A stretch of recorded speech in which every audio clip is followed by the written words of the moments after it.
My name is Nick Gowing, and my job for the next 2 hours is to make sure that we generate some life and dynamism on these critical issues.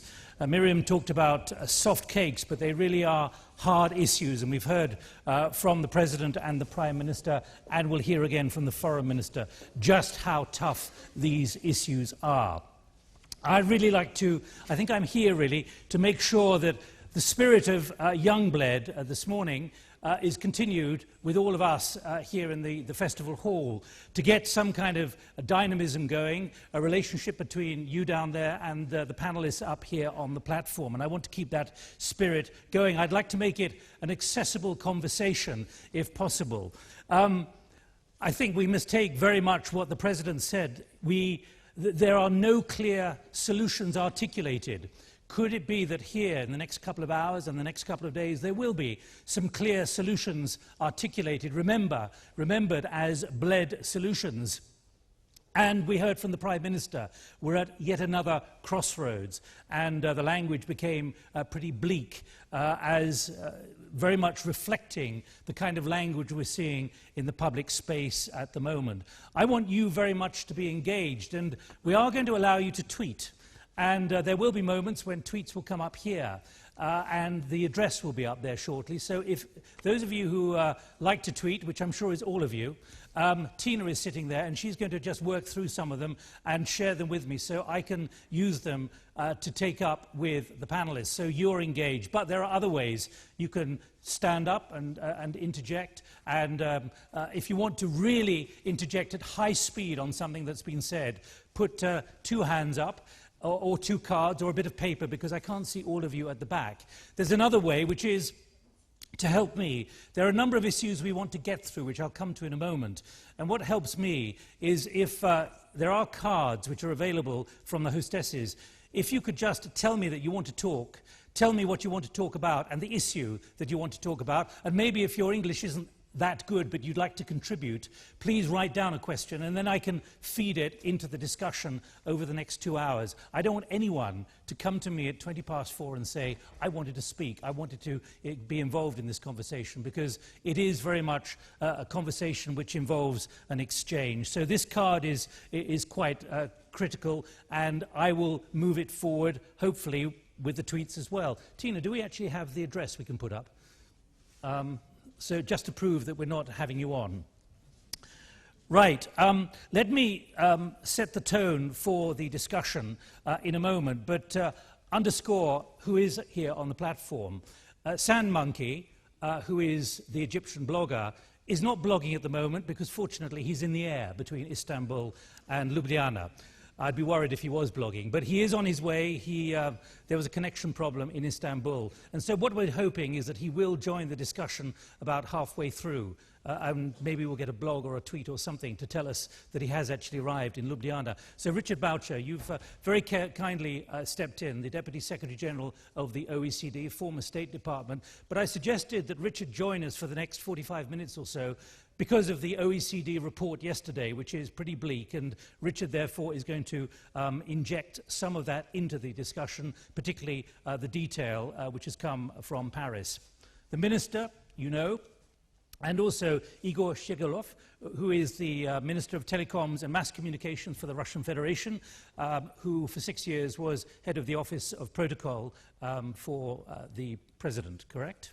Good. And also Madame Fu Ying, who is Vice Minister of Foreign Affairs for the People's Republic of China, former ambassador to London, to Australia, and also Department of Asian Affairs before that.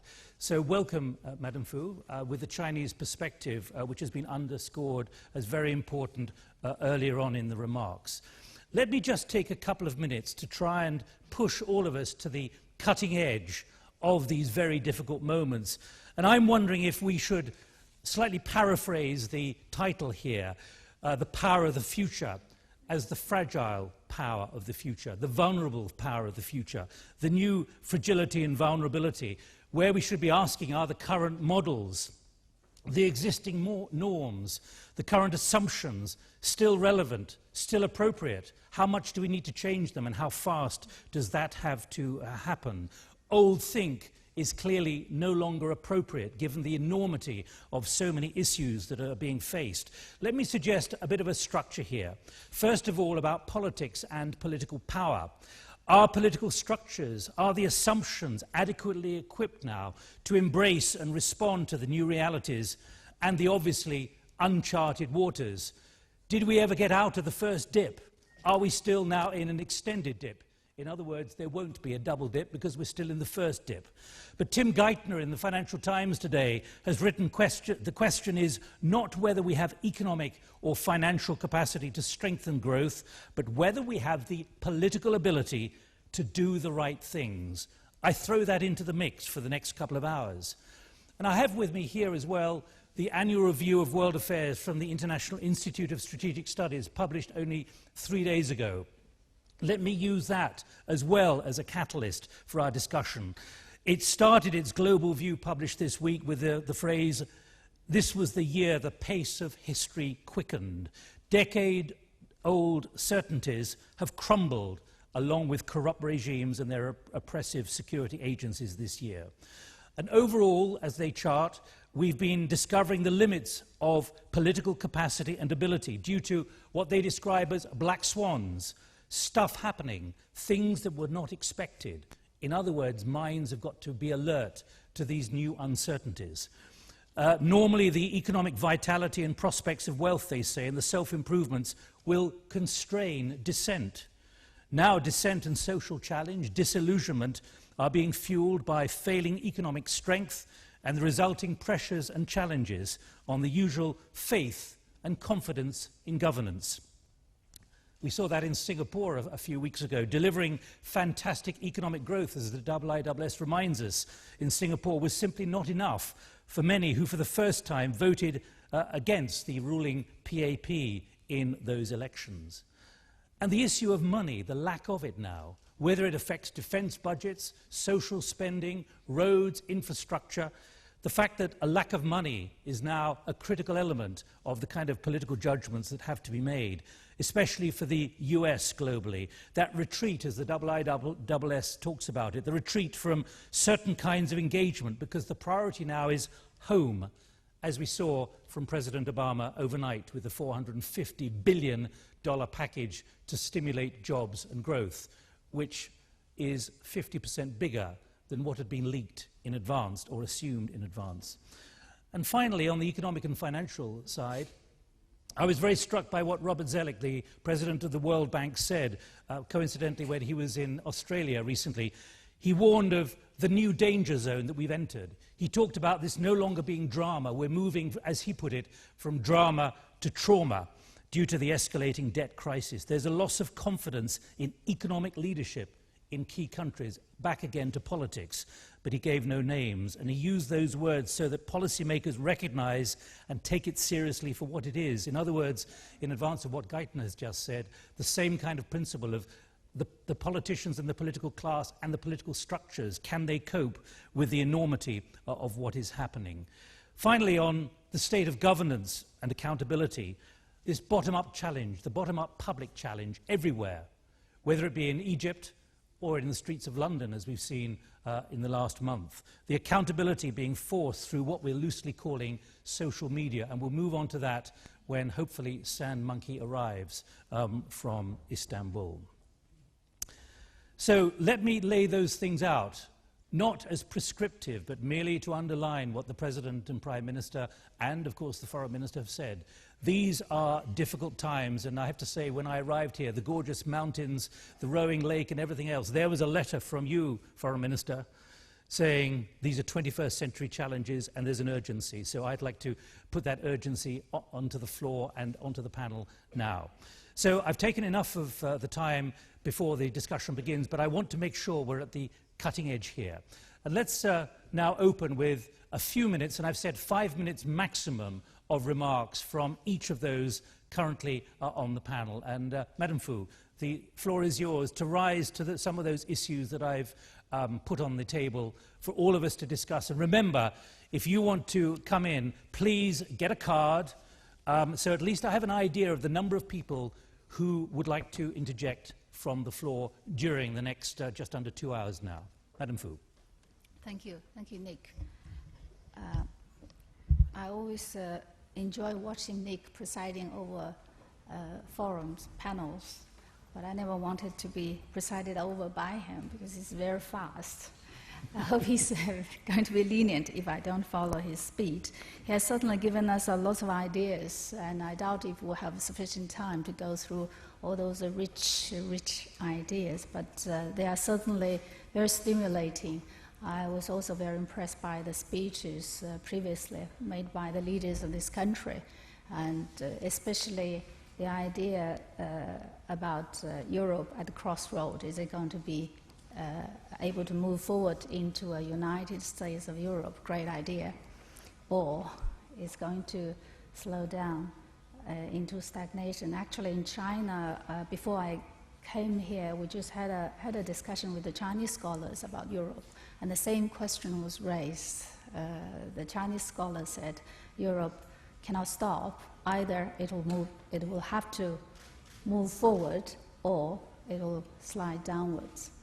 In the end, I made a poll. I asked the scholars, how many of you agree that Europe will go forward, and how many of you think that Europe will stop? And most of them said Europe will move forward. It's a sign of a confidence in China about Europe. I've got 5 minutes. I've got a lot to say. I'll try to be as brief as I can. You can say much more later if you want, Madam Fu. Right, thank you.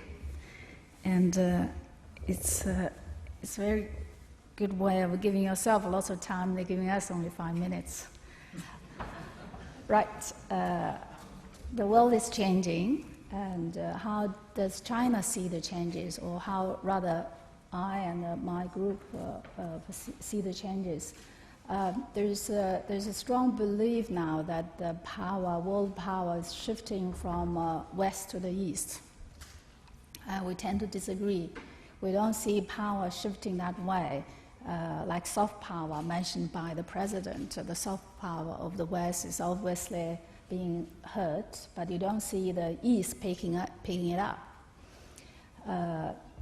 What we see is a diffusion from the center to a wider area. You see capital, technology, market diffusing from the center of the Western developed world to a wider area. If after the Second World War, over 1 billion people were enjoying the modern life, now you see 3 billion or 4 billion coming in. So to accommodate, the world needs to reform, needs to change itself. And there are lots of things that need to be changes. I want to sum up a few areas we think is important for reform. First is the international structure, the governance. The international structure was built after the Second World War to accommodate over 1 billion people. Now it needs to reform to accommodate more people to come in. The second area is probably the world market. The international market was also operating mainly in a way that was set after the Second World War. Investment capital normally flow from the Western industrialized countries to the developing countries. Now the developing countries start to invest in reverse. Is the developed world ready? I have lots of Chinese business people here attending this conference, and when we discuss about finding investment opportunities, they find it's harder to invest here in Europe than in other parts, like in Africa or in Latin America. So the developed world, is the developed world ready? You talk about short of money, but there is always talk about threat of money from China, although the money is also in terms of a dollar or euro, but still there is this concern about money coming from China. The third area I think reform is needed is the way of thinking. We need to really come out of the cloud of the Cold War. We need to see that now we are in one boat. We cannot divide the world again into us with the same political system and you with like aliens. We need to see the world in one, and and work together to tackle the challenges together. In our relationship with Europe, tomorrow I'll talk a bit more on that. It's like we're moving from the second gear to the third gear, and Europe is reluctant to let go of the handbrake. So it's hard to move. You move 2 steps forward, one step backward. So I think we need to come out of the stereotype thinking, and we need to come into the new century with a mind, with an open mind. China hopes that the 21st century will be one of a cooperation or partnership. This is a very important statement because it's probably the first time a country like China with 1.3 billion people is thinking about what will happen to the world in the century. It's the first time China is having a view at all.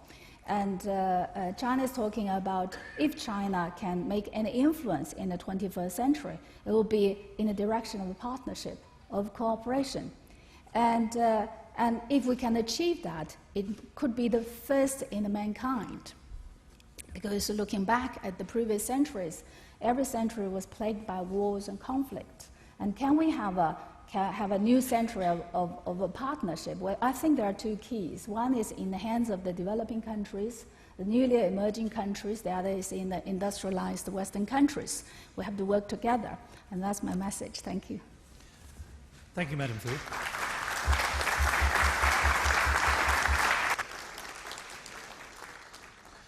Just before I go to Minister Shegelov, can I just check? Can I just press you on one point? Do you have confidence that there is an ability to engage in significantly new strategic thinking, to get away from that old stereotype? Or do you fear that the systems are so embedded that actually the chances of pulling that off are quite remote?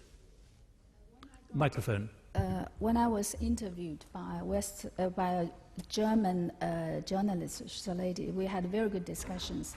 And all the questions could be summed up into stereotype, Cold War legacy.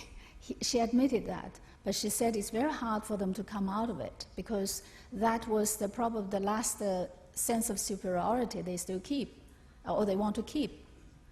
They feel they are behind, so they want to keep to that kind of mentality. I don't know whether it's true or not. I hope we can come out of that. Right, thank you. Let's pursue that during the next hour and a half. Minister Shegelov, let me invite you to take the floor. And I was very struck listening to President Medvedev in St. Petersburg at the Economic Forum there, underscoring the need for significant changes of thinking in Russia, particularly when it comes to the economy and other challenges. But your thoughts about the power of the future, or the fragility of the power of the future? I believe that the President expressed very well one of the most important drives of the Russian society right now. It's the drive for modernization in any way, concerning the technologies, concerning the political aspects, and concerning, first of all, the values. Because, you know, after the fall of the Soviet Union, the main and the most dramatic crisis was the value crisis in Russia, and I believe that's what we're observing now in the world. The values of the previous eras and previous times are diminishing, and the new ones have not still come up. And we're discussing about the future of power and the power of the future in the conditional terms. We're discussing now the financial aspects, the political aspects, the sociological aspects, but I'd like to stress a little bit more on the information and the information sources aspects, because we are moving from a traditional country and state society to a network society, to the international, to a global information society, where there are no borders and where the information becomes even more influent power than money and finances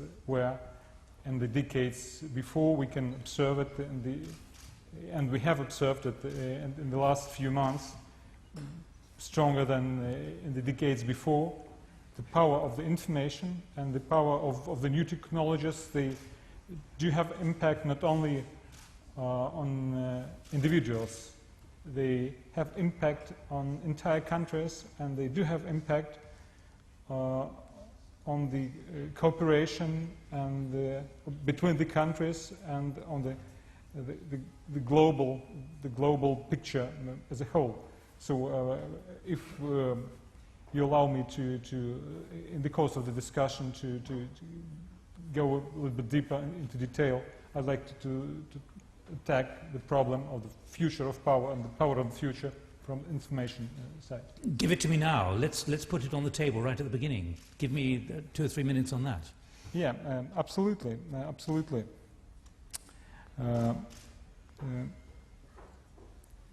I would like to say that the current needs of the modern society in information resources impose new requirements on the quality and content of these resources, because the information has no limits, and there are practically no means for the people to verify whether it's true or not, and therefore the danger of manipulating this information voluntarily or involuntarily becomes more and more big, and the impact of those incorrect or manipulated information on the economic development, on the political development becomes more and more evident. And I believe that the moment has come where we should define some rules on the international level for how we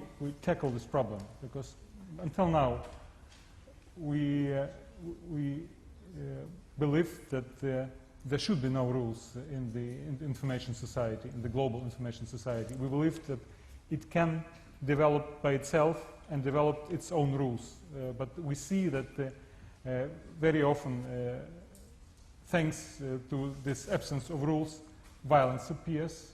It fuels terrorism and extremism, and that's why I believe we should slowly move to cooperate on this issue and define this kind of rules. Right, let's put that on the agenda for later on, particularly when our visitor from Cairo arrives. Richard Boucher, you're here. Who knows when he's going to arrive? So why don't I come to you next so you can underscore some of the finer print from yesterday's report, particularly what you're seeing about that capacity of the political class, the political systems to handle the challenges that there are now, given the bleakness of your report, which probably was bleaker than you had hoped would be issued, say, 3 or 4 months ago. And can I remind you, please, can you get some ideas coming to me? Because, again, we can keep talking for the next hour and a half, but I'd like to be hearing from you as well. Richard.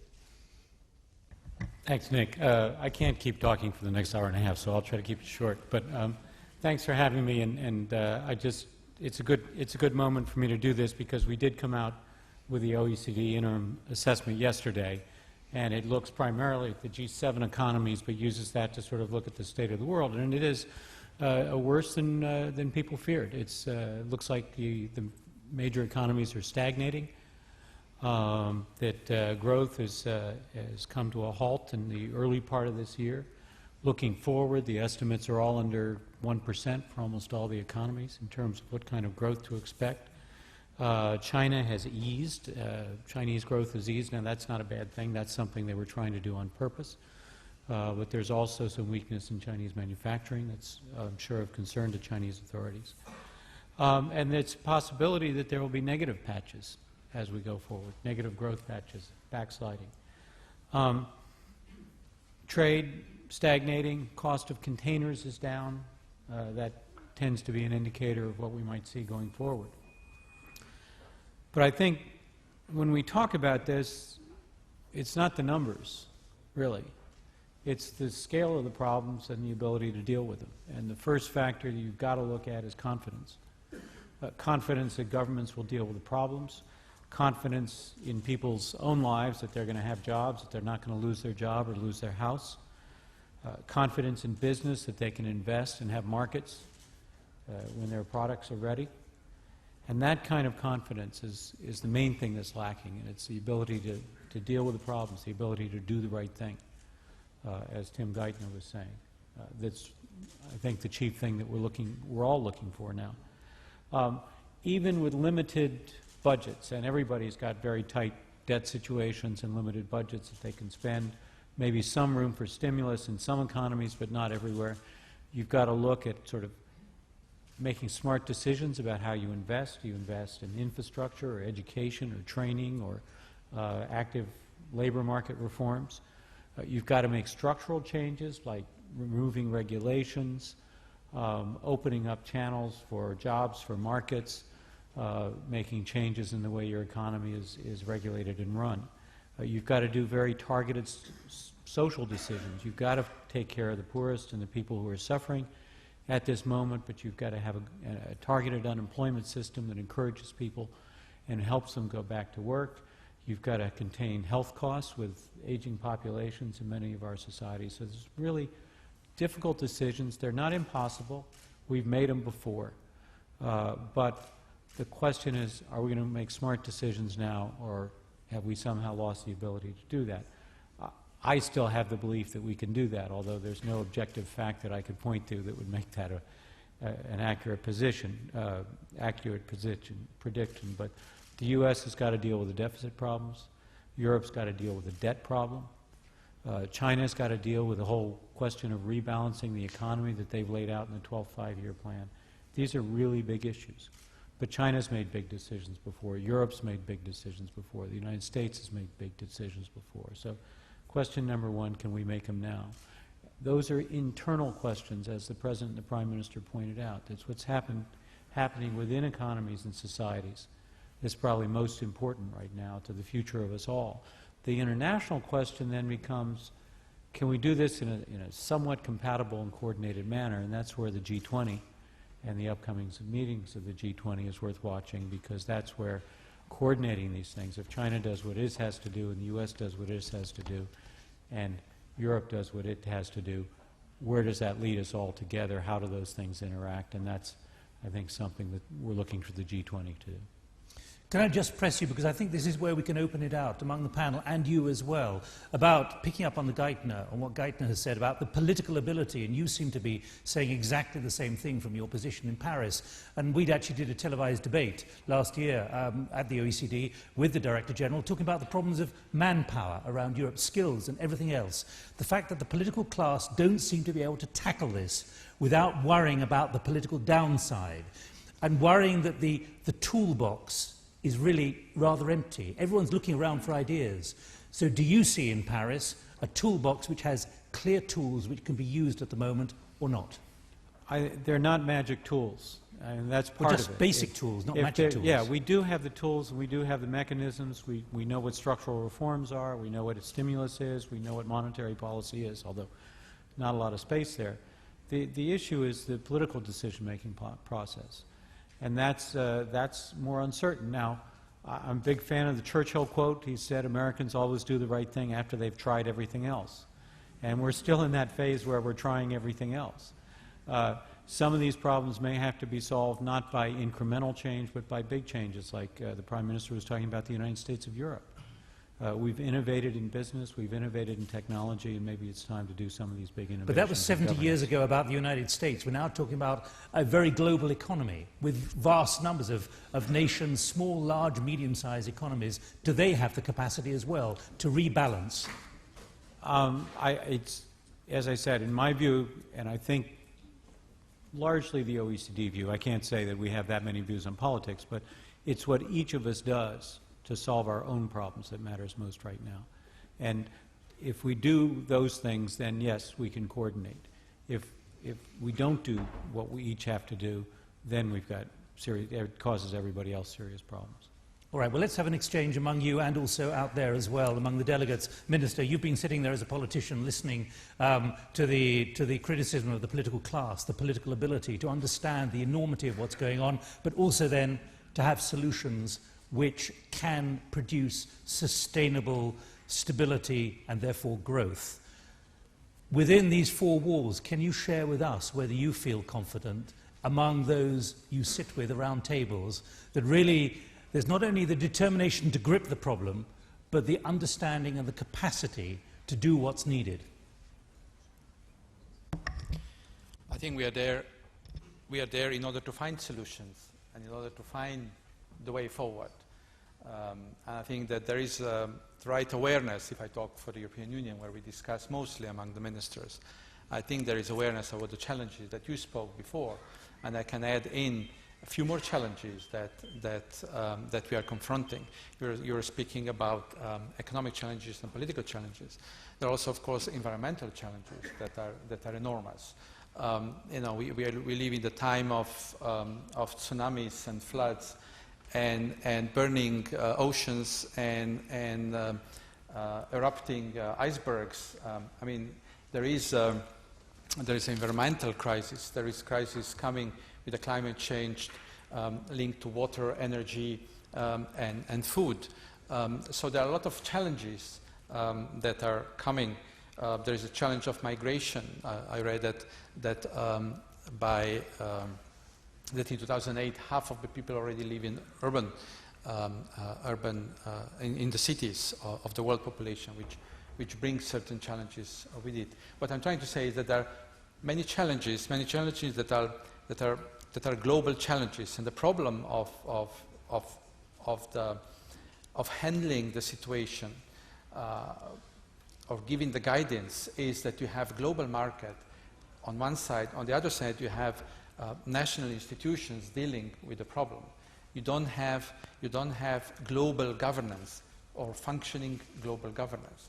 And I think that's one of the problems. That's what Prime Minister was saying for the European Union, that on one side we had economic and financial somehow unity, but you don't have political unity, and that it cannot work. And the same goes for dealing with all these global challenges following the globalization and the global markets. And so I would say that there are several, looking ahead, who will help us, who will guide us, how we'll do in the future. I will also mention a few of the shifts that we see happening, and maybe there you can look for the solutions. One, of course, is the one that my colleague mentioned already on the shift or balancing a shift from the west to the east and to the south. I would mention as well. Out of 10 countries that are growing fastest, there are 7 from Africa.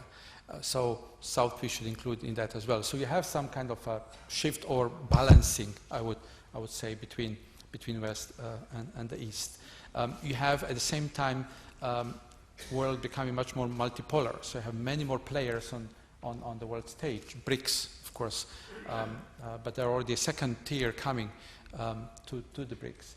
And the uncertainty that you're talking about is because before you had certainty, you had one power or two powers, and there was a certainty of situation, international relations in the world.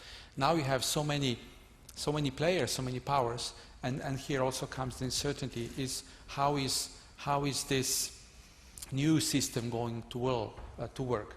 And there you come to the functioning of the multilateral institutions. Where I say that the global governance is not functioning. Many people are saying that that more and more the action is moving away from international institutions to non-state actors. One will come later on who participated in one of the activities of non-state actors. But you have non-state actors, everywhere. You have Clinton and Gates Foundation who are doing for the health in Africa more than probably than any other country is doing, or international organization. You have non-state or non-governmental organizations who are leading who led the efforts for landmine treaty, for ICC treaty. So you have more and more these small networks who are pushing the agenda. And of course, when you have 193 countries in the UN, it's great, you want to include everybody, but not necessarily is the most effective. We saw that with climate change. And that's why you will have more and more of these non-state actors, if it's the right word to call them that way, given the importance that they're bringing, that are pushing the agenda. So there, I think, is the challenge. How we'll see in the future the relationship between state and non-state actors in international relations, given the more and more importance that they will be giving. And then, of course, is the soft and hard power, something that the President spoke, the duality of the power, the soft and hard power, and the more and more importance of the soft power, the human security power. So I think when you're asking, are we aware? I think we are aware of this uncertainty and changes that are happening, but I think it's that we are just on the move now. But can I just press you, because each of the interventions so far have talked about the fact that there needs to be something different. The stereotype of thinking, which we heard from Madame Fu, we heard as well from Richard Boucher there, the need to make smart decisions and have the capacity to see them through and enact them, and also from Minister Shigalev, the danger, the values now of the previous era are diminishing, but new ones have not arrived. Now, I need to keep pressing you. Do you feel confident when you sit around a ministerial table, either here in Ljubljana or in Europe or elsewhere, that actually there's real new thinking out there, or not, and the capacity to do it? I don't think there is mentality there yet, but I think there is awareness that something needs to be changed. So how do we move forward? Like with China, we discuss it with Minister, she speaks about stereotypes. And there are stereotypes not only with China, there are stereotypes with others as well, because we don't speak enough, because we don't know each other enough, and then you hold on to the stereotypes. We precisely for that, we discuss in the EU strategic partners, and there is a paper on strategic partnership of the EU with China, where we said, okay, what is that the EU wants in the relationship with China? We tried to list it, what is the EU interest in relations with China, and try to develop more of this partnership. And I think we have to talk more, we have to know each other more, and then the stereotypes will go and will give away and will give place for real business. I was traveling in Africa also this year a lot, and I saw how much when you discuss with some countries, you understand better some of the arguments that they use in international relations, and when you hear them in the UN, you somehow don't understand, or you're on the other side, while when we discuss with them, you realize the thinking behind. What I'm saying is, I think Madame used the word partnership as the key word, and I think that's something to build more on. All right. Shortly, there is not, mentality is not there yet. It's not mentality on climate change, it's not mentality on new political system, but the awareness that we need to change something is there. That's surely something we should be concerned about if the mentality isn't there, given the enormity of the challenge. Let me open it up. I have a lot of questions here. Some of them are not actually directly related to this, so be patient. Who would like to talk about this issue of what we've just heard from the Minister? The mentality is not there. Any big ideas?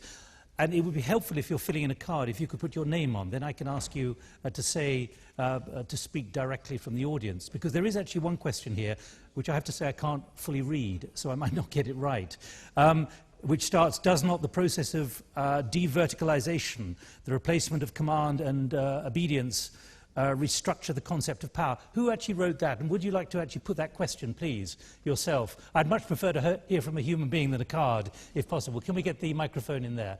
And others as well. Put some ideas on the table, which those up here on the platform can talk about, please. Would you all introduce yourself? My name is Walter.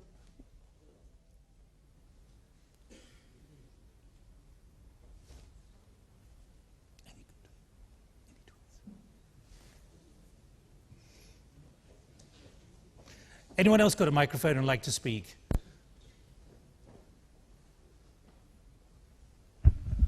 That sounds like it's working. Please. Thank you. My name is Walter Dichem. I'm from Austria.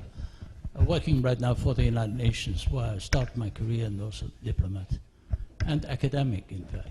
And see, what we are living right now, and that is a key challenge, is a de-verticalization in our societal structures. We are replacing command and obedience, patriarchy, for instance, dictatorships in the political systems, by a horizontal system of interaction.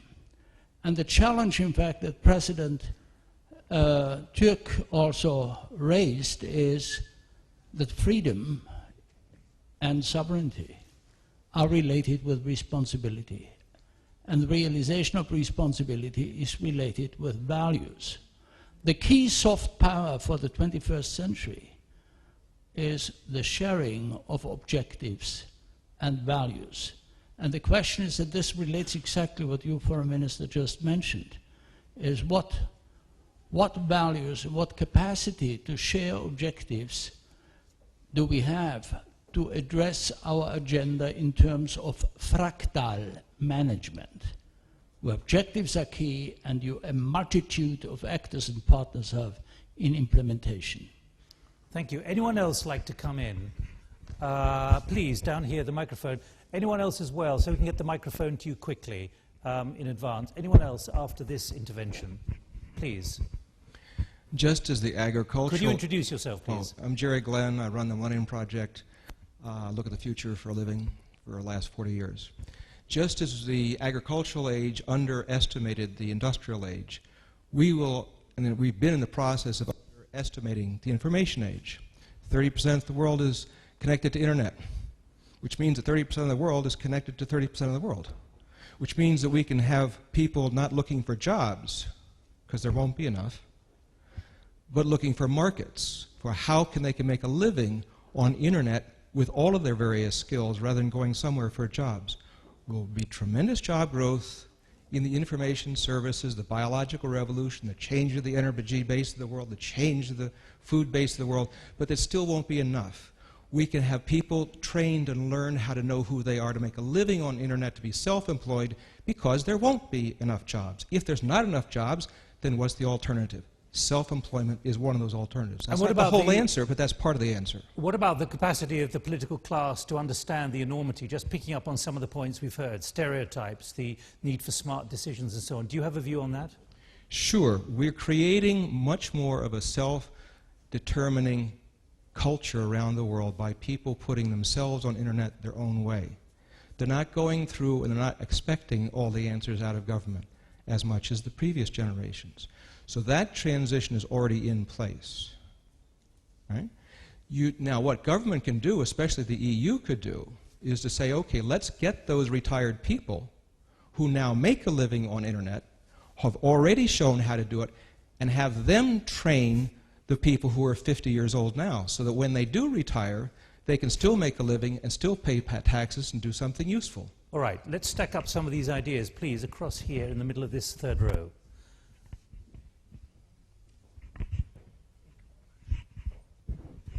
Bogdan Šale from Slovenia. When I was 15 years old, we established in Slovenia...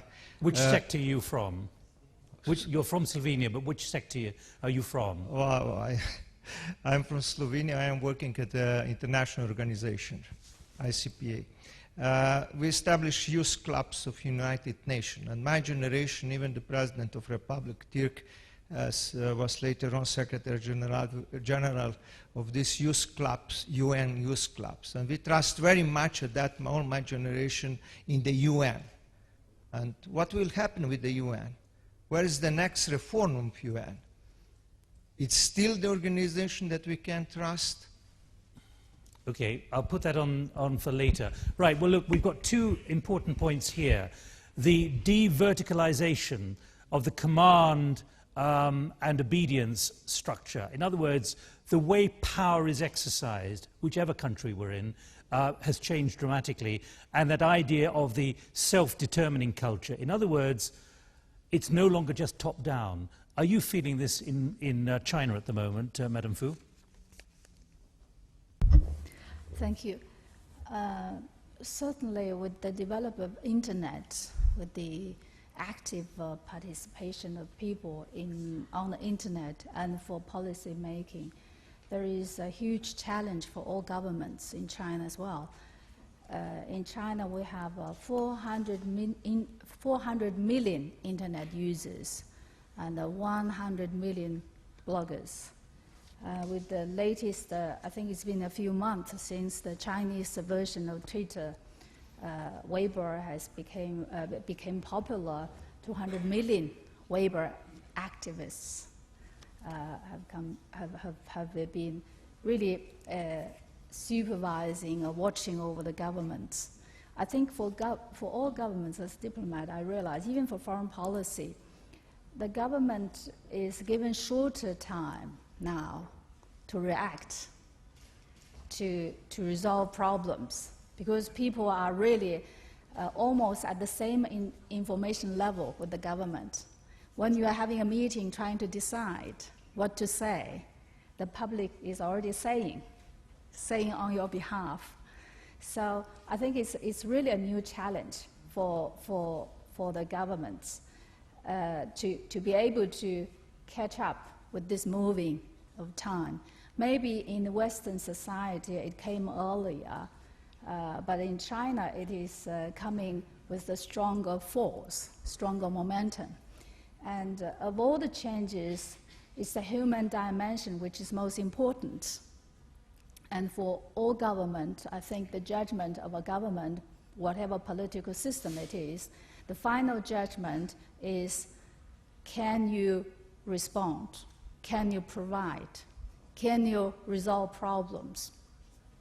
If you can't, the social problems will accumulate, and it will be like the water that will break through the dams. So it is very important for the government to move faster, to be on the toes, and to keep in touch with the people. I think in China's history, the times when the government made mistakes were times when it lost touch from the people.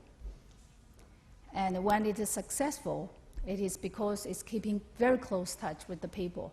And now I think the challenge is stronger now for the government. When we heard the Minister talk about the need for a new mentality, and you yourself were talking about getting out of stereotypic thinking, can I just press you, because obviously this is important in China and many countries. What's been the impact on governance and political thinking, given what you've just said about the public knowing as much as those in power do? What's the question point? Well, what's been the impact on the way governance takes place in your country when the public believes it knows so much and is often knows as much as the government system does, the party system does? I think the most important thing for the government is to be aware of the weaknesses of the government, the weaknesses in the party, in the government, and keep on changing itself, improving itself. The Chinese president mentioned the dangers threatening the Chinese party is the danger of losing touch from the people. If you don't keep in close touch from the people, people will dump you. The danger of corruption, the danger of being unable to resolve problems fast enough, the danger of being lazy. I think it's very important for the Chinese government to keep a critical view of itself. For 3 decades, I think there is no government in the world like China. For 3 decades, its slogan was reform, keep on reforming itself, but still not enough. We create more problems when we resolve problems, but we have to keep on resolving problems. Minister Shegelov, you were wanting to talk about this, and obviously we haven't got our visitor from Egypt yet, but we're moving into this, particularly because of those 2 questions about de-verticalization, the way power and structures are changing, and you were beginning to talk about it. So let's move in that direction because of what the Foreign Minister has said about the need to, the mentality is not changing. Again, we're trying to find the new power of the future and how power is going to have to react given the empowerment of those with a mobile phone and everything else. What's your reflection as Minister of Telecoms and Mass Communication in Russia? There was a danger. Microphone. Absolutely. I believe there was a sort of danger to respond too fast, because people, they see problems and challenges from a very tactical and short-term perspective, while the government still has to see it in a long-term perspective and look for solutions that might go beyond the the perspective that the ordinary people see. And I believe it's what my colleague Boga was talking about when he mentioned smart decisions. It's very important to find the right balance, to make steps that people see as steps in the direction that responds to their demands and what matters them. And on the other side, to take more deep, concerned and more strategic things. And there is a real danger that we fall too much under the pressure of this new social media and this new media instruments, and that we try to react a little bit exaggerated. Can you ignore it? Can you deny it? No, we cannot deny it, but at the same time, it's very difficult. It's very important to find the real and true and very intelligent ways to show people that the things that we are doing, it is reaction to their needs, but at the same time we have consideration of things that go beyond that point. The message, the very important thing is to pass our message to the citizens, not from the short time perspective, but from the strategic perspective. Does anyone else want to come in on this, the issue of power? Is there a question right at the back? I don't know if anyone could put a little bit of light up, then we can see you all a little more clearly. And if you're at the back, use a bit of paper, white paper, so I can see you very clearly. Could you introduce yourself, please? My name is Ben Judah, and I'm from the Sorry, European... Ben, I couldn't see you. Great. My name is Ben Judah. I'm from the European Council on Foreign Relations, and I was a panellist on the UFA BSF this morning. And I'd like to ask Minister Shegolev, how does his government's perceptions of the EU change? No, can I just keep this on power, Ben, at the moment? In terms of power, how has Russia's perceptions of European power changed during the financial crisis? And how has Russia's perception of its own power changed due to the financial crisis? Has the financial crisis changed the way governments are looking at each other, Minister? Is that... can you give us a perspective from Moscow on that? In other words, when things have been getting so difficult, it's not the Cold War anymore, it's something rather different. What has this meant for the calibration of your assessment of Europe?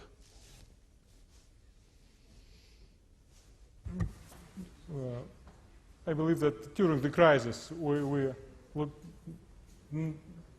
more in the direction of the United States. But it's where the crisis came from, and where the decisions had to be taken to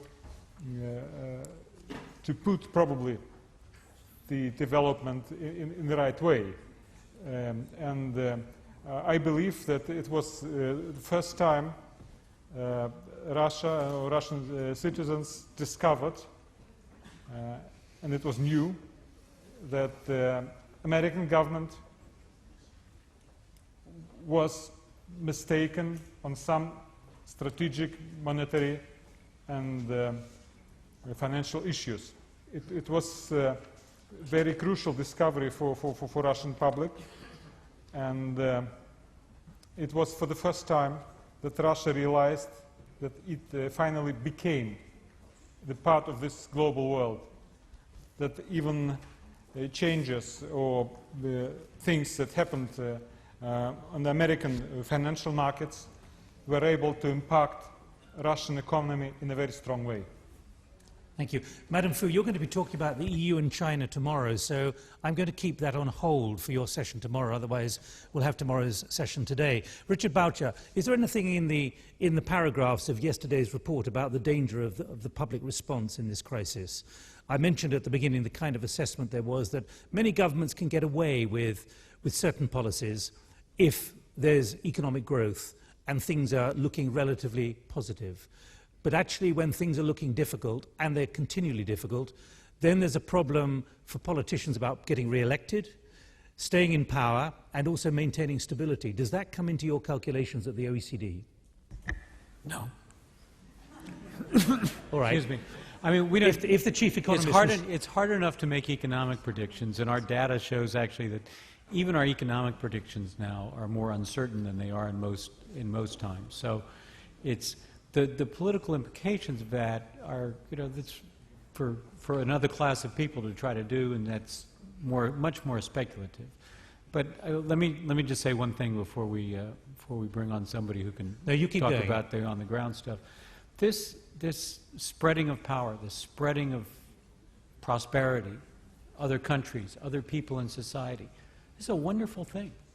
It's been a wonderful thing for Slovenians. It's been a wonderful thing for Russians. It's been a wonderful thing for hundreds of millions of Chinese and Indians and people around the world. And it's a matter of how we work it and how we manage it and how we help it and how we coordinate it. That international institutions like the OECD have a role in, so does G20, UN, others.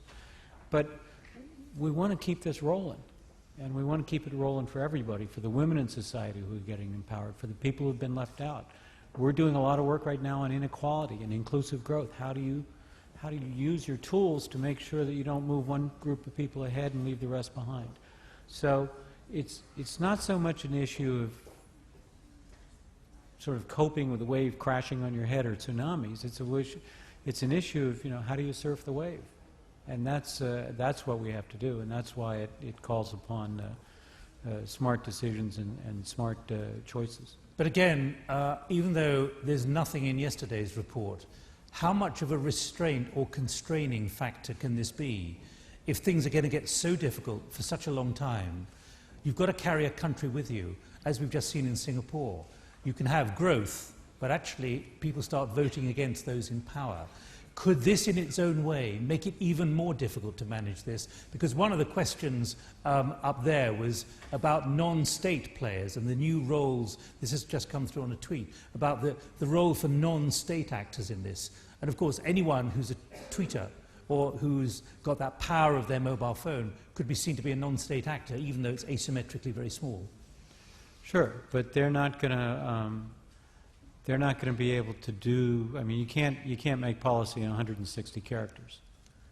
You know, the issues that we have to deal with require a whole lot more than that. And you've got to understand where people are and what they're looking for and what they want, and then you've got to figure out. And sometimes it's difficult, but you've got to figure out. But people can be mobilized by 160 characters into new ad hoc communities. Yeah, and welcome it, deal with it. Embrace it. I think that's what we're saying. You've got to deal with all these social phenomenon and all these new actors and players, and they all have a role, and you've got to learn how to work with them. Well, let me pick up one of that tweet which has just come through about non-state players and the effect on power of the future. Foreign Minister, let's move quite quickly, because I know there are quite a lot of people who do want to ask questions, and Sandmonkey's just arrived, and I'll bring him onto the platform when he's got his breath. But this issue of who else are the players now in the power structure and the power mosaic and the matrix? Well, I think it's the whole range of non-state actors, even though first, I would quote somebody who said that to call a non-state actor is like calling a car a horseless vehicle or a carriage, because, you know, then you put a non-state as opposed to the state, while today the non-state actors are doing so much things that they're on equal basis. Who are they? I think you have the whole range. Of course, you have international NGOs, you have civil societies, you have global foundations like Clinton and Gates and others. You have corporations, companies. You have, I mean, it's the whole range of non-state actors. And then, of course, coming to Egypt or the Arab Spring, then you have people mobilized by technology, or with the help of technology, not by technology, but with the help of technology. There are also non-state actors who had a very huge effect on the happening on political scene. You know what? We are talking about what is coming. It's always in the times of crisis, political, economic. that is followed by the change in the international system, in some of the functioning of the international system, and so it will have to be here as well. I think Madame Fu mentioned before the reform, and somebody asked of the reform of the UN, and Mr. Schaller also spoke about the reform of the UN. But in general, there will have to be the reform of all different institutions, including international financial institutions and international financial regulations and other institutions. But that will follow. I think it's difficult to see now how it will follow and how you will incorporate all these non-state actors who are not organized on a global level into the. All right. I have to say, Richard, they've reminded me it's 140 characters. They don't have the luxury of 160. So policy is even tighter now. But that pressure, both Madame Fu and also Minister Shigalev, the issue of non-state actors now part of the power matrix in this new world, this new power of the future. Thank you. I think it's a good phenomenon. It's good that there are more players, more actors helping the government to make the right decisions. And things like internet help the government to have a more direct channel to find out, well, where public opinion is. So you definitely welcome that in China, But I think there is for everything there is a boundary. The Chinese believe neutral way. There has to be a boundary. I think the non-state actors needs to be in the direction of building, not destroying. And the purpose, I think, more useful, put it that way, more useful advice, more useful help for a government, for a country, is the building effort. And the helping effort to help the government to make the wise decisions, not to constrain the government from making the right decisions, which is what we are seeing in some countries. Minister Shigalev, oh, sorry. That actor in Slovenia who really made a change. Last year we cleaned Slovenia in one day, and that was done by a civil society group who gathered 10%, more than 10% of Slovenians came out on one day to clean Slovenia. And that was done, by one group who just emerged, and they did it. No state, no government, no ministry could do that. And here is the power. They got the power to bring out 10% of Slovenians. So that's, you never know where one non-state actor will appear and can take the power. Let me give one example. Currently in India, Anna Hazara, 74-year-old social activist, sitting on a carpet protesting about corruption in India back in April. He mobilized millions digitally, and within 96 hours he forced the government to change its position. That was an extraordinary pressure which is now been going on. He then went on fast in Delhi during August when it was held up in Parliament. But I think that could be surely repeated anywhere in the world. One person mobilizing vast numbers of people, not just to clean Slovenia, but also on an issue like corruption, which of course your president has acknowledged in your country, and your president as well. He said corruption is gripping Russia by the throat. What happens with non-state actors who take to the streets digitally and start saying we've got to fix corruption in Russia? I believe that the appearance of that kind of non-state activists and power and bodies, organizations is good for not only for the state and the state bodies and authorities, but also for people, for nation, because in Russia people ruled for decades by communists became too much paternalist, and the appearance of the non-state bodies and organizations helps people to get away from that paternalism and get a little bit more responsibility to stand for their own. All right. Now look, Mohammed Salam has been sitting there, Sand Monkey. Thank you very much indeed. You've made Mahmoud Salem. You've made it from Egypt. Richard, could we do what we call a hot switch? Which we warned you about, because you've arrived from Istanbul and Egypt. Come on. And I thought I'd leave you there for a few minutes so you could at least pick up the the threads of the conversation.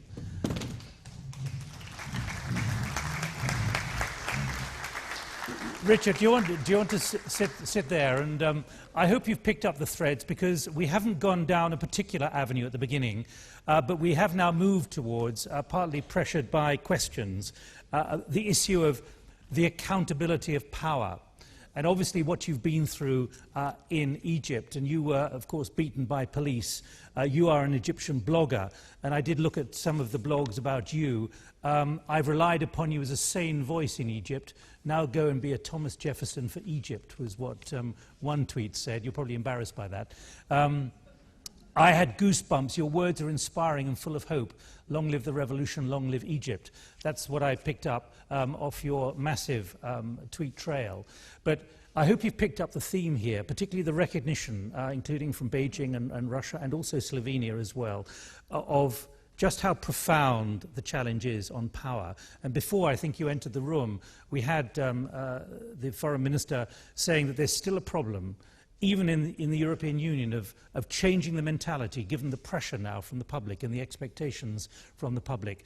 We had Madame Fu talking about the need to get out of stereotypic thinking, particularly with all these vast challenges, especially the financial crisis around the world.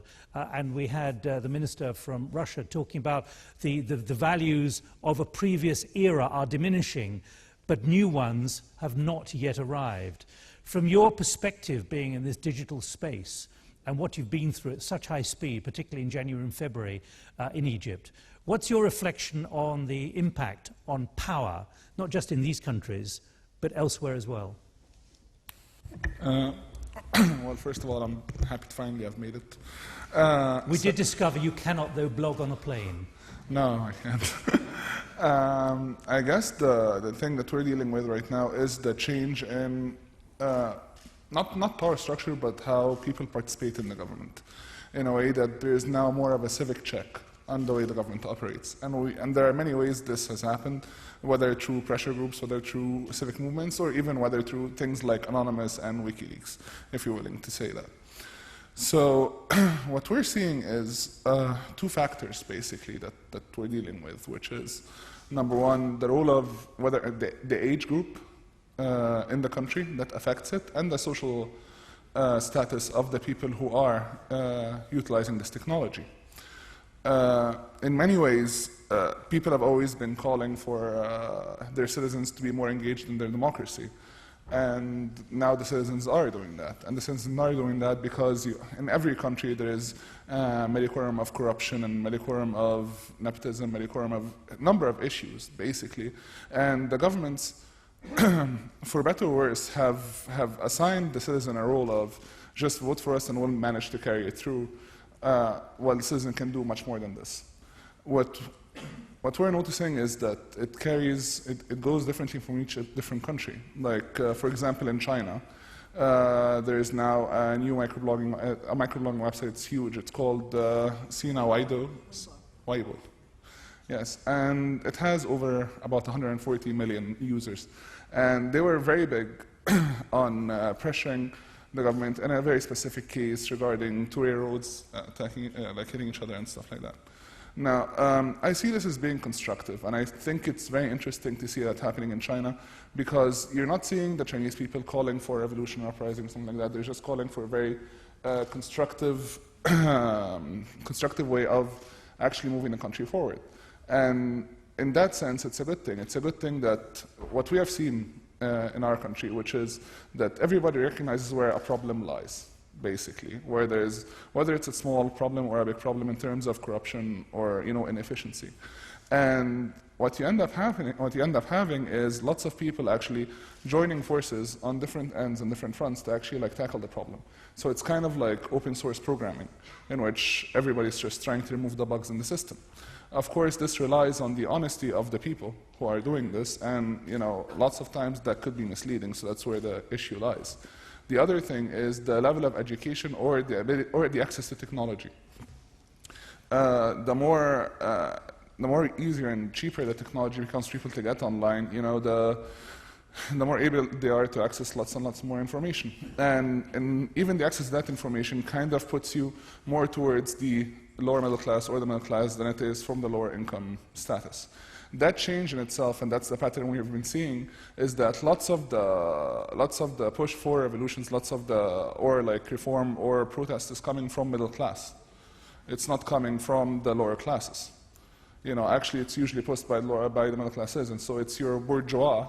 We're facing bourgeois revolutions, if that's even possible.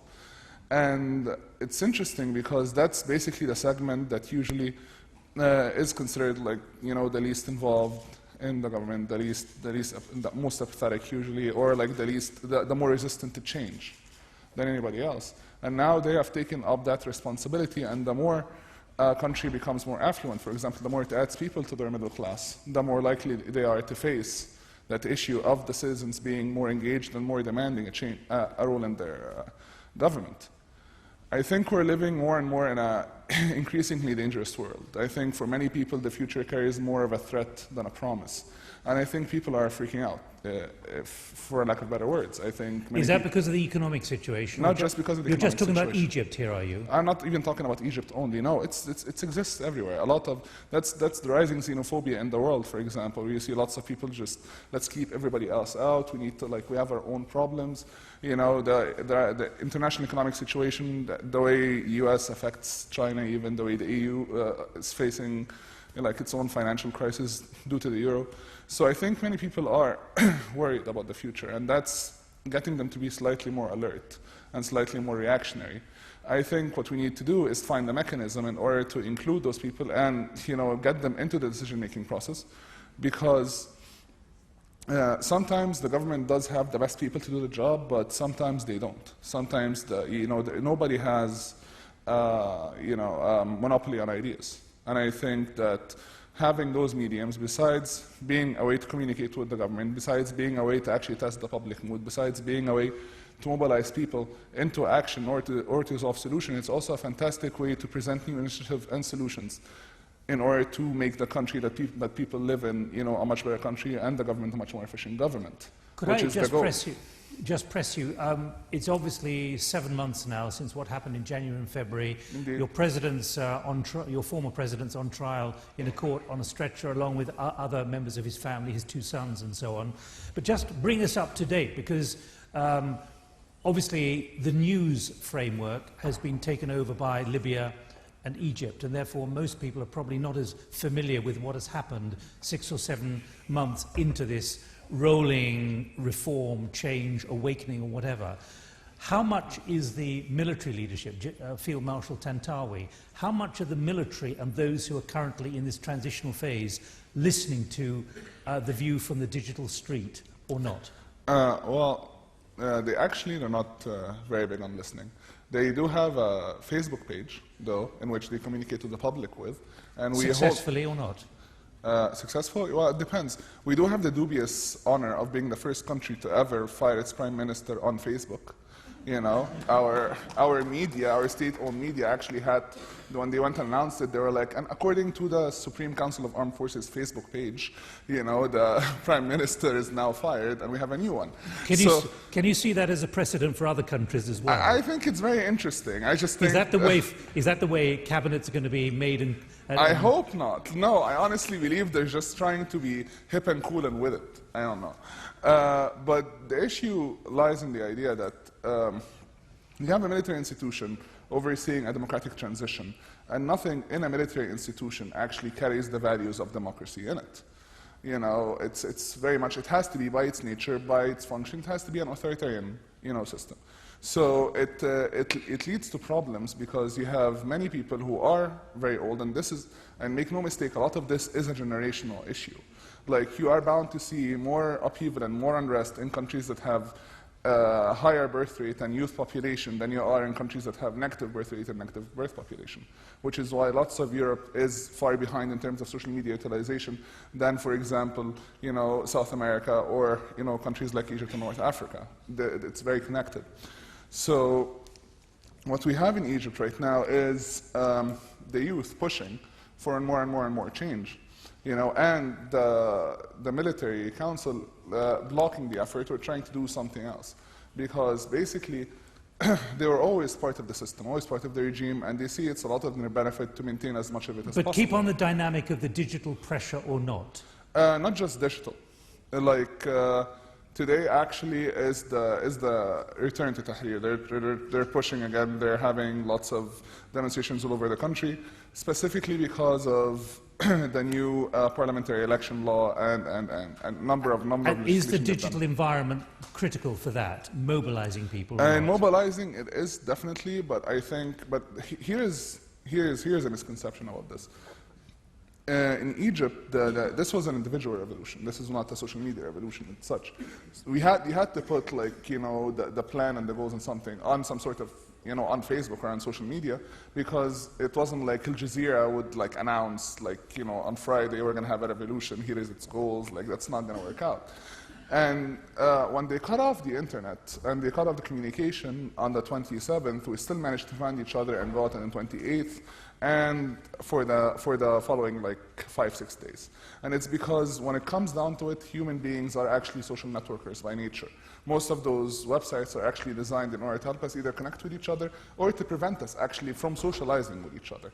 If I have a Facebook account that actually saves me from contacting all of my friends, I don't even have to tell them if I'm sick or I'm getting engaged or whatever. It's like your own PR page. You just let them know the information and you leave. It actually builds a wall between you and them. But whether we like it or not, those connections do exist, and people will find a way to spread the information. So the issue isn't just whether you can control, the electronic medium. It's the mindset. It's how people are becoming more and more accustomed to becoming trans people they meet on the web, for example, than it is their children, than it is their childhood friends. Right. Can we pause there? Because I think we've got an idea now of how you're reflecting 8 months after your awakening in your country, or the changes in your country. Let me just broaden this, given that we're here to talk about the principles of the power of the future, and the fragile power of the future is what's emerging, I think, from this discussion. Let me go to Minister Shogolov, because obviously you're facing elections coming up. You're the Minister for Mass Communications. And you wanted to talk about this right at the beginning, and I said, let's wait until our colleague from Egypt arrives. Because there are issues here about how you in your government in Russia are seeing the change, whether it be mobile phones in the villages or mobile phones anywhere. Plus, correct me if I'm wrong, the figure I heard in St. Petersburg was 40% connectivity at the moment on broadband, or is it 50%? But anyway, it's significant. How is that beginning to factor in to the assumptions of power, both for your president, your prime minister, the parties, and those who might want to enter the political space? The state and the major players of the state can no longer ignore the existence of the social media and of the possibility for people to communicate in a very direct and horizontal way. So it's being taken into consideration and, I dare to say, into exploitation. So all the political parties do have their Facebook accounts, and many players do have their Twitter accounts. So I believe it has become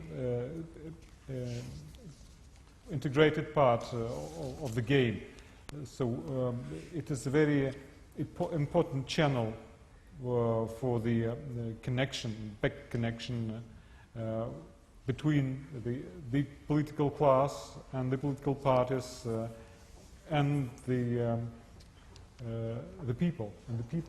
And I believe it's going to become a very interesting interplay between the political class and the political parties during the coming elections. But we see the role of the conventional media is still very high in Russia, given the size and the territory and geography of our country. Do you think the political class might be taken by surprise in the coming months before the election and then afterwards about just how profound this is, given what we've heard, a reminder of the Egyptian experience? I don't think so, because we have the experience of Egypt and other Maghreb states, what was going on there. But I don't think that the propagation of the social media was the reason for those upheavals and uprisals in the Middle East. I believe the reasons were elsewhere, but we do consider and we do take all of it into consideration. I don't expect major surprises coming from this side. Do you agree with the Minister, Mahmoud? It wasn't a factor. I agree with the Minister that it wasn't the factor behind the revolutions. I believe it was definitely a tool that allowed the connectivity between the people in doing that, but it wasn't the factor. What is the tool? Is it connectivity? Yeah, it's the ability to share information freely and communicate freely. It's the idea that you manage to actually find more people like you and have them organize, and you see the different ways they actually manage to organize themselves. So I think what I would like to suggest, if we are going to deal with a world in which the citizens are going to become more engaged with the government, and in which the governments actually freely admit that due to their sizes now and due to their operations and whatever, there is bound to be some inefficiency or some corruption. Why don't they just utilize the power of their people in that direction? Why don't they just open that door of, provide us with ideas, let us know if you know something, corruption, even on a national level or municipal level? Because in reality, when people get angry with the government, it's not necessarily to do with the big decisions, or the way it's usually how they run operations on the ground. Right. Well, Madam Fu, you've been sitting there taking notes. Now, what's your reflection on what you've heard from Mahmoud about the process that's emerging, particularly among what he calls the age groups, or essentially the next generations, and particularly this challenge from the social classes, particularly the growing middle class, and that's seen as a major challenge in China at the moment? I think if a lot of young people are unemployed, they could do all kinds of things. They go to revolution, like in Egypt. They loot the shops in London. I think it's maybe it's different, but it's important that the governments being able to respond and to create jobs to keep the society rolling on. A successful government needs to be able to do that, or it will be worrying about revolution. And the world has seen a lot of revolutions, even in Europe, in the past. And the political system is improved growingly through different revolutions. And the Western society has become very mature through all kinds of ups and downs in history, industrialization, longer than probably we remember. And now many of the developing countries, like Egypt, which was independent only after the Second World War, and became relatively successful economically after the 50s, and then was in difficult situation. In China, we are saying the happy families are the same, and unhappy families each has a problem of its own. And in the Middle East, we see a revolution and demonstrations occurring in different countries, probably for very different reasons. But I believe revolution is not the end purpose. In the end, what people want is a strong government which can provide, which can bring food on the table. The judgment of a successful government will be made by the people through everyday lives. I think, yeah, please. I'm sorry. I didn't say anything regarding a revolution in China. I was just talking about the idea of that this is becoming a two-way conversation between the people and the government. And there are certain ways in which a government can actually benefit from that two-way conversation. I think what we're going to have to deal with in the next 5 years is the end of privacy as we know it as well. I think there's going to become much more access to information. I have seen, there was this social media app that's very interesting to me. Someone created it in the US. And it was a social media app that tried to define the building that he lived in based on political affiliation. So what he did was he got everybody's names, and then he went through the public record of their political donations to the parties. And the app basically presented the building in terms of red or blue, you know, Democrat or Republican, with little dots, of course, in the apartment had roommates or relationships, and the names of people they actually needed money to. You can imagine what happened next.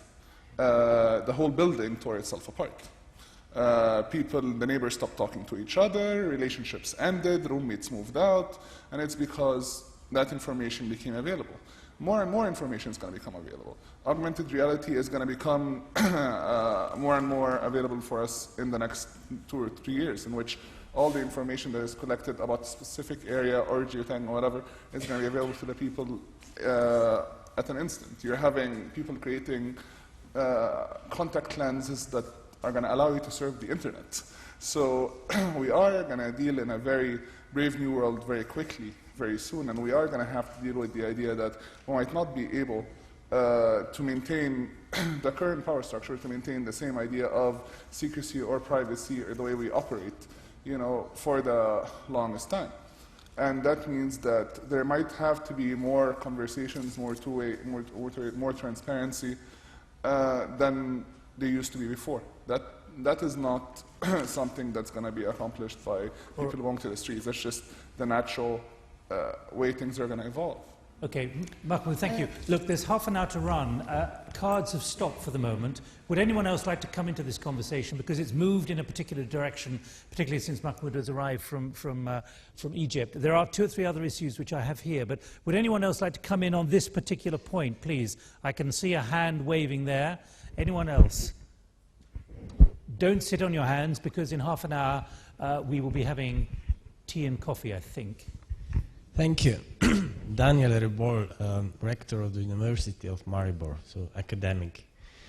I was thinking of another breach of communication that is changing the distribution of powers. I was thinking of what Tomo Križnar, a Slovenian activist, is doing to make people aware of what is going on in Sudan. With his webcams, he is distributed to the victims of war in Sudan. I'm not aware how aware you are of that, but he is trying to open this communication channel and to somehow find a balance. And I think communication is all about balance. What do you mean by balance? By balancing between the... Well, there is obviously a reason for clashes, for tensions, and this is the differences in potentials of, you know, wealth, of peace, let's say, also. Okay.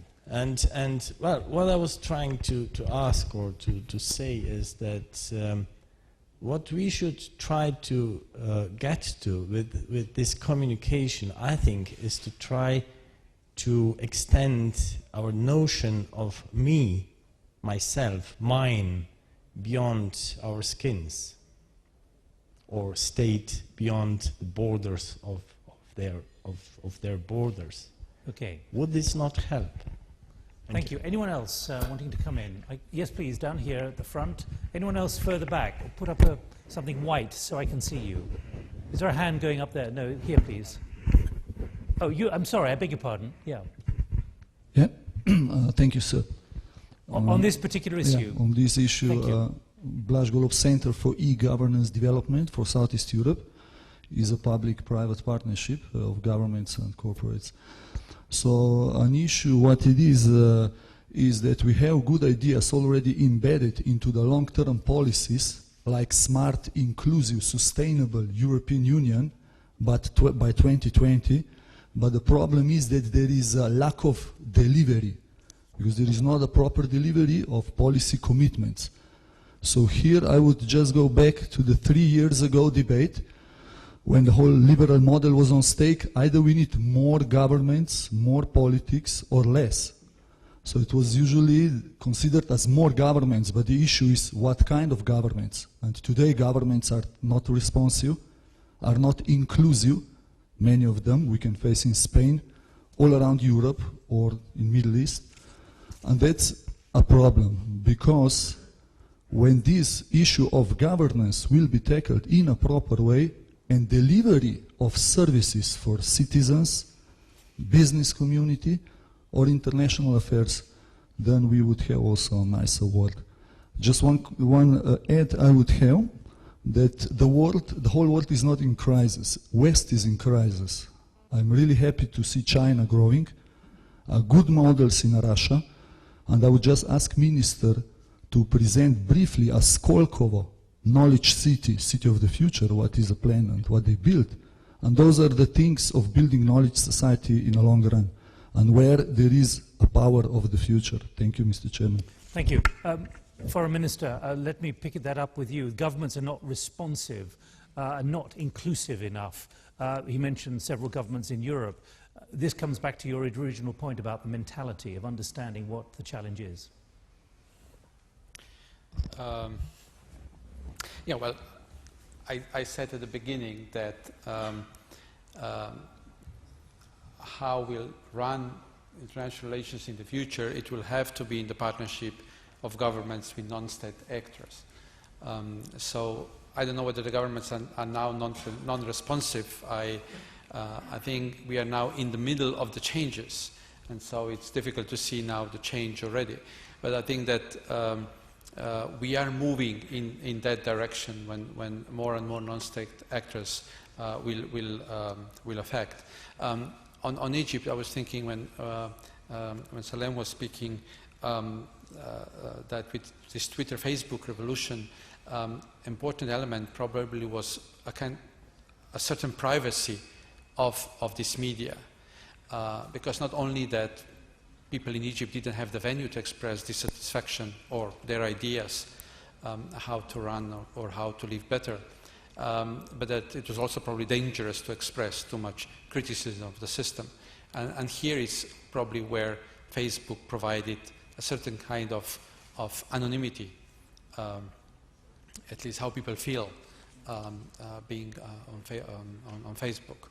And so that's why probably that kind of revolution can be effective in certain countries, but not necessarily that can lead to revolutions in another country where you have venues to express yourself. Here, would anyone else like to come in on that particular question? Mario Hirsch, I come from Luxembourg, but I am Senior Research Fellow at the EU Institute for Security Studies in Paris. So, may I come back to more conventional ways to look at the problem of power? I think Europe is confronted with one major problem, apart from the ones that have been mentioned by the Prime Minister and by the Foreign Minister. It is the social cohesion is falling apart, coming to pieces. We have all kinds of indications for that, the indignados that appear all over the place, but we have a real impoverishment of the middle classes, contrary to what is happening in China, where the middle classes are really emerging, including very well-off people, millionaires. I read some figures about the number of millionaires in the BRIC countries, including Brazil. So compared to all that, Europe is being impoverished. So the power basis, assuming that we would have it, is not based on solid grounds any longer. And that's, for me, one of the challenges. Could it be, and I put it to you, just building on that question and what Mahmoud said and what we've heard from all of you, particularly Mahmoud when you said within 5 years, and I'd say to you, would it be that long that there'll be a significant change? That picking up on that point, that social cohesion is falling apart, but are the structures of power now facing a new challenge, which is a new form of social cohesion, which is actually digital social cohesion, which is a completely different kind to that assumed by those in power at the moment. Who would like to pick up on that? Minister Shogolov, would you like to, do you see that as or Madam Fu, do you see this as something changing? I'm just really picking up on your point, Mahmoud. Would you like to pick up? Social cohesion, I don't necessarily believe that social cohesion is falling apart. as much as evolving. I think that there is a state of entropy as disintegration that's happening in many societies all over the world. So I honestly believe that we are going to see a new model emerge from what's happening. Not to toot the horn of, like, what happened in Egypt and Tunisia, but I truly believe that you have a very significant event that happens every 100 years. Like 100 years before, there was Marxism. 100 years before that, there was Industrial Revolution. 100 years before that, there was the French Revolution. 100 years before that, there was the Reformation. And what we're dealing right now is, in many ways, and this is coming from me as a capitalist and a liberal, that we are dealing with the after effect of the empty cycle of, now the empty cycle of money in capitalism. We are facing with the situation of the need for constant growth while facing increasingly dwindling resources. I think that's the dilemma, and that's the equation that we must deal with right now. And I think what we're seeing in European countries, the problem that lies in that is that you are seeing the application of that problem. There is always that push for growth, for growth, for growth. At the same time, not everybody is able to keep up, and not everybody is able to be competitive compared to new players coming out from from Asia or from Brazil or and this of course leads to social upheaval, discontent, unhappiness, people believing that they live in first world countries yet somehow not getting first world service anymore, not believing that they're getting the money that they're paying for. Like what's happening in London, I don't approve of people going there and torching buildings or whatever. But people in London basically have been dealing with that issue that London is a financial powerhouse. It doesn't produce anything. It no longer does anything. It's just a service-based society. So they got lots of money in. The banks need to do something with the money. They give it to their people. People go and buy houses with mortgages, and then they work for companies. And then economic downturn happens. They get laid off by the company. They cannot pay off the mortgage. The bank screams, "What am I supposed to do?" They go to the government. The government bails them out with the money that the people were paying them to begin with, and then that just leaves the people even more poor, and they have to cut down on their social services or whatever. So there's something wrong in that equation. Yeah, but let me play this back to you, picking up on social cohesion and that phrase. If there are those who are that disillusioned, lacking confidence, and I said this right at the beginning, quoting other people, that when there's contraction, the public begin to get dissatisfied. They no longer are buoyed up by the potential and the expectation of things getting better. Do you believe, given where you're working at the moment, that there will become a new form of social cohesion which is developing very fast, which is digital social cohesion, which is a very different constituency to those politicians naturally assume at the moment? It's a very dangerous notion, and it's quite possible because what you would deal with, if that happens, it's not really cohesion. You're going to deal with decentralization. You're going to deal with, lots of different fringe groups, operating each other, finding each other, and therefore working this way. And hereby lies the danger, the true danger of social media. Social media is all about emotional engagement, okay, more than anything. It's not just like regular media. Blogs do not just give you the news, they give you opinion. Twitter doesn't just give you, the most facts. It actually has to, make sense to you emotionally and resonate with you emotionally in order for it to do something. Like Facebook groups creating subcultures everywhere. And this is the problem, because not all emotions are positive, and not every response is going to be a rational and good one when you're dealing with emotional responses from people who feel disenfranchised and not able to control their own destiny anymore. Now, Minister Sokolov, can I just ask you, because you did mention something earlier about rules, and I said let's wait until Mahmoud arrives in the hope that we can have this discussion. Could you just remind us of the point you were making about rules in this new environment in order to create some kind of order? Well, you did use the word rules. Yeah, absolutely, I did, because there is, if we are talking about a kind of global community, any kind of community produces rules.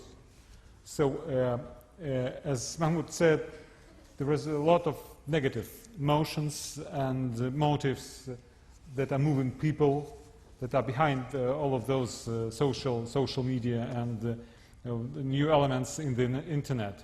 There was a lot of violence, a lot of extremism, a lot of terrorism. There are a lot of hints how to make bombs, how to use weapons, how to suicide themselves. There are a lot of bad things about children pornography and so forth. And I believe that there is a point now where we can start to discuss, shall we do something about it or not? That's what I meant when I was talking about the rules, just to start discussions. And we believe that we should put certain limits to a kind of information being proliferated in the internet concerning terrorism, concerning violence, and concerning, first of all, violence against children. Madam Fu, what's the view from Beijing? I'm not sure I can represent Beijing. My personal view, I tend to agree with Sand Monkey and Eagle that we need to be careful about how much role, how important it is for the digital opinions. It's important to have an open platform for expression of views. On the other hand, there has to be decisions made by a responsible government, and there need to be boundaries, there need to be protections. But having heard the views here, I also have questions. In China, we observe and watch Europe a lot. We are very interested to understand why the problem, the debt problem, why the financial crisis, because we want to avoid, we want to learn from you. We've always learned from you. But we are very puzzled about the mistakes made by the political parties for making promises they know they couldn't fulfill with their own resources. If one political party or one government made mistakes, it's understandable, but why so many? And do you understand, can you explain what was gone wrong? Do you think you can address the problem? And now with the crisis going deeper, it's getting harder, it seems, for the government to make the right decisions between keeping their own place or political status, getting enough voters, and making the difficult, painful, but right decisions. Those are questions we are trying to understand. Foreign Minister, when you hear what we've heard from the Russian view and what we've just heard from Madam Fu, what's your view on that, particularly this last question, and also the issue of rules in the information space in order to reassure those in power that there are certain limits? Well, on social media, I think that they present a tool of accountability for the government, and that they can function as such, as the government can see them as such. But on the European Union, the Prime Minister before was speaking about United States of Europe, and of course he's right, because you cannot build an economic union or financial union unless you have also political union. You cannot have one currency and 27 financial regulations and financial policies.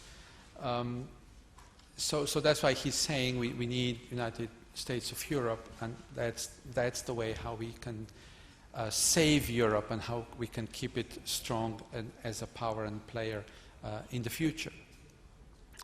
But why is this not happening? Or actually, on the contrary, is happening. Because leaders listen to the voters. And with the crisis as it is in Europe, financial crisis, all voters in many countries are becoming more Eurosceptic. You have parties, nationalistic parties and Eurosceptic parties coming more and more into the parliaments, even into the European Parliament. You have a big group of Eurosceptics. and it's very difficult, even though the Prime Minister was appealing today, but it was, I see it very difficult for those leaders to now make that switch in mentality that I was saying before, and go ahead with this vision of United Europe that will save Europe, when at home the process goes the other way, and people are becoming more self-oriented and closed behind doors. You saw that even one of the countries of European Union put some limits on the Schengen area that we all committed to, even within Europe. So that's the trend, because that's the feeling among the people, given the uncertainties that came with the financial crisis. Do you think there may be a shock if, given what we've seen and in places like Egypt and also in places like London, the way the digital community has got to work, that there may be a shock for the political class in trying to push for a fiscal unity in Europe, that the digital community may just create such a backlash to make that impossible across Europe? No, I don't think so, because those people who are digital are not those who are conservative, and usually. I think they're more progressive people who are digital and liberal people. All right, well, Mahmoud. Yes. So I don't think that if, and I think that's the push now, that the EU would get more of the fiscal unity and, you know, the European government or something, governance at least. I don't think that there will be a revolt in the digital sphere. All right. Mahmoud, just picking up what Minister Shokolov was saying, and there are two other people I want to go to immediately, so keep it brief. But what's, first of all, your reaction to what you've just heard? Well, two things, basically. Social media is not a place in which one group dominates everything, okay?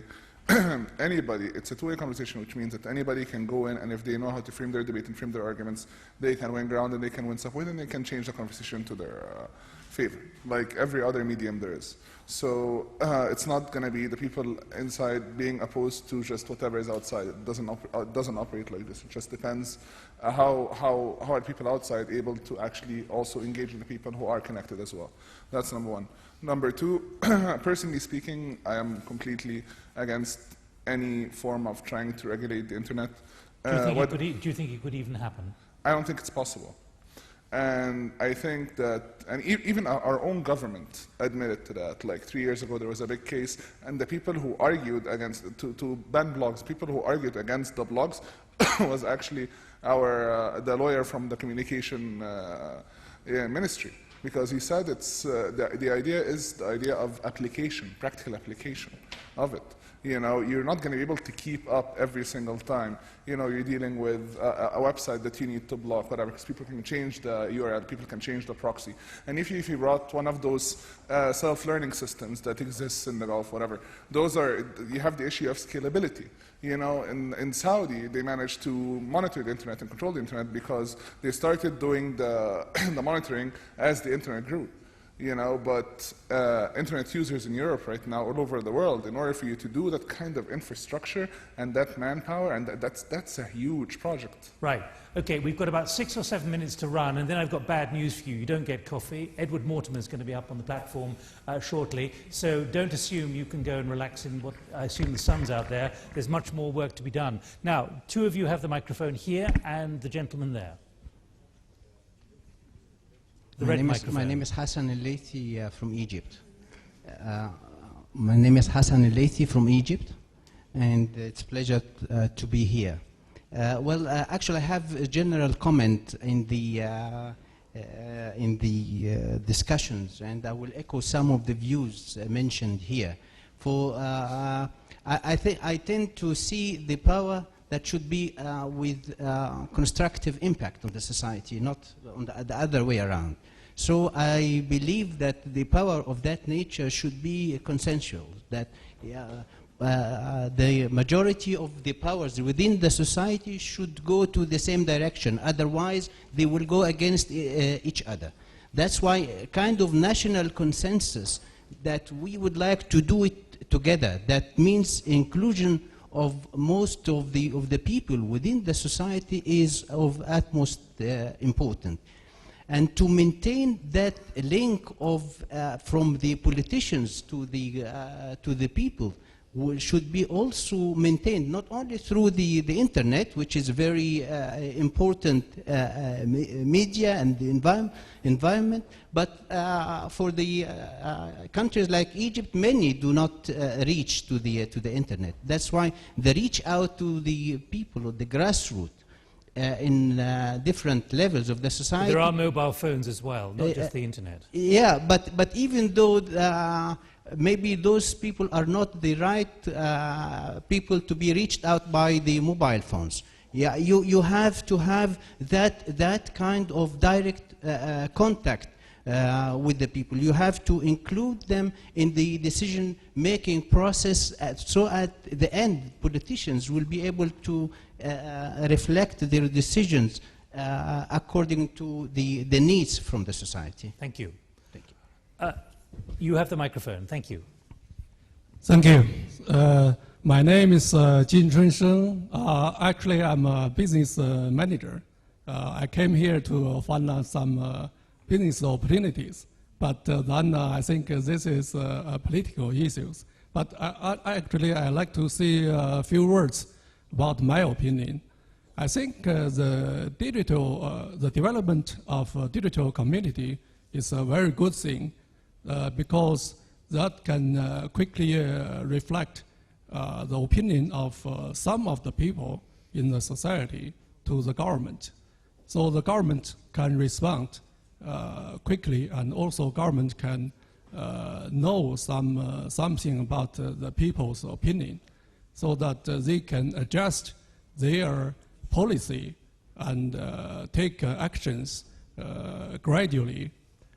Not, if there is no reflection of people's ideas quickly enough, and then maybe the government will make the wrong decision. And also, if this lasts too long, and then there will be the problem will become bigger and bigger, and there will be a revolution.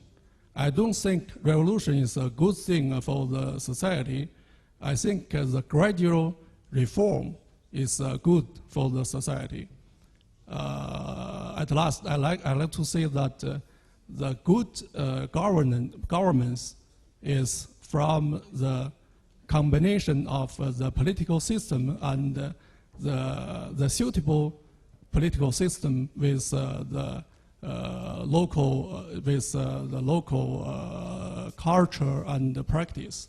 And that's all. Thank you.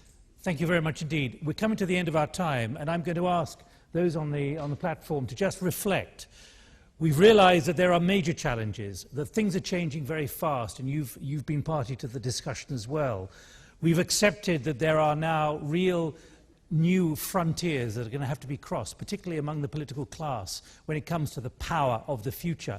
Let me ask you, each of you, for your reflection on whether we've been bold enough about the challenges, given the enormity, not least of the financial crisis, which was confirmed by Richard, confirming what the OECD had said yesterday, just building on what other organizations have said. Madam Fu, do you think we've been bold enough in embracing the real challenges of the future of power? You are defining the future of power as the digital power? Or well, power, however you want to manifest it. The power of the future, the future of power, the power of the future. Right, okay. Interpret it as you wish. There are lots of changes. It's a trying time. It's a difficult moment. I think China is lucky, although we are very late comer for the industrialization, but we are making it very fast at a time when there's a help of the internet. So I think a confident government should be able to embrace the changes and face the challenges, make the best out of it. But in the end, it's the people. There isn't major changes. It was always the people, people's well-being, which was the most important factor of the development of history, be it 1,000 years ago or now. So whatever happens in a country, I think the it's important, whatever the political system, it's always important for the government to be able to make the right decisions for the people. Thank you. Minister Shekelov, what, when we've discussed this over the last 2 hours, is there something you wanted, something extra you wanted to push into the debate about the real challenge that there is out there, or have we embraced it as it's possible to embrace it at this very moment?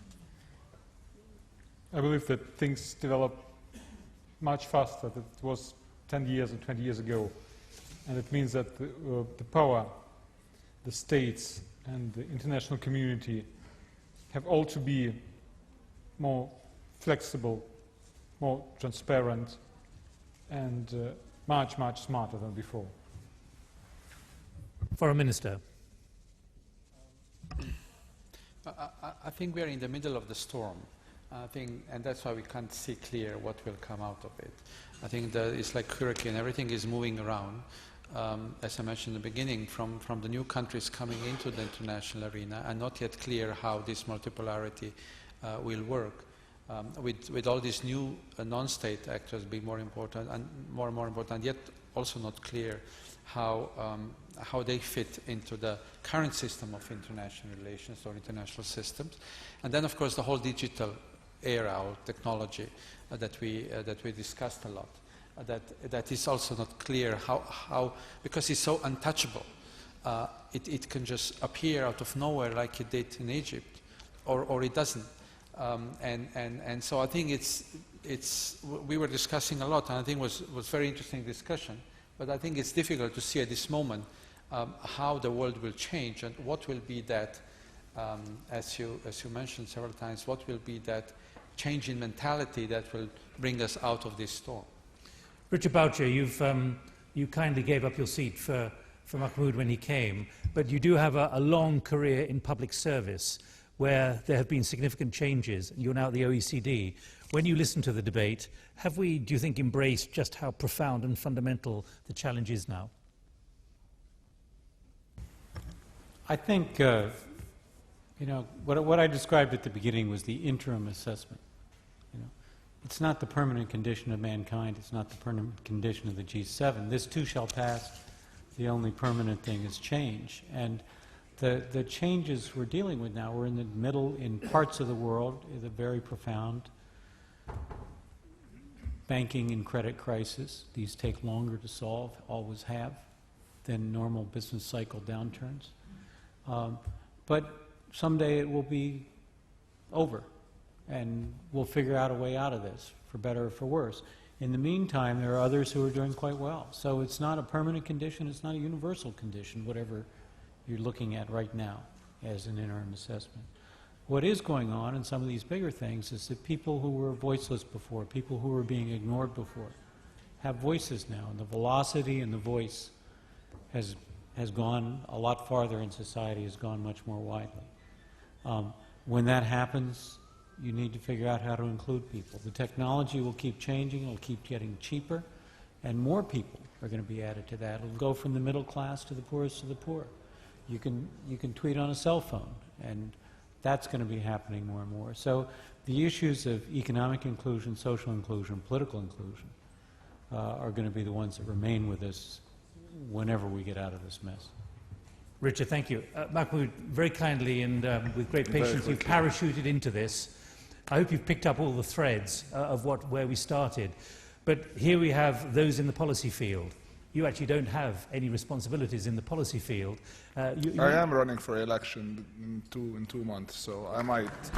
But I might not have that same problem. We'll look forward to having you back when you have a portfolio. Let's hope so. To explain. All right. But you're getting the point I'm making, which is that the difficulties of changing institutions from within, whether they're national, sovereign, or multinational, given the pace of change which is being expected from those outside? I think I'm looking at the date right here, 9th of September 2011, and I think I speak on behalf of many people when I say that the new millennium officially sucks. 10 years into it. Ever since it started until now, every government in the world almost have been dealing to the problems of the world in a very reactionary mode. you know, and there are very few that are now doing well because they have stuck to a specific vision, and it has carried them through the storm, or at least trying to get them through the storm, as opposed to everybody else who's just trying to react to everything that has happened the last 10 years. I think what people need right now more than anything is vision beyond everything that's happening. I think they need to deal with the issue of what are we going to do in terms of resources, how are we going to properly apply, you know, the resources that we have, the population that we have, how can we best benefit out of this, how can we actually create a vision for the next 20 years that doesn't lead necessarily to our complete destruction or the destruction of society as we know it. And I think that's the one thing that is necessary. I think that's the one thing that, if you're talking about Europe or the United States or whatever, I think that's the one thing that they need. They need to actually focus on the problem instead of actually just reacting all the time to the short-term side effects of what's happening in the world right now, which is what we're dealing with. You know, I think lots of the problems lie in the fact that lots of the people just look at their government and wondering, what is the plan?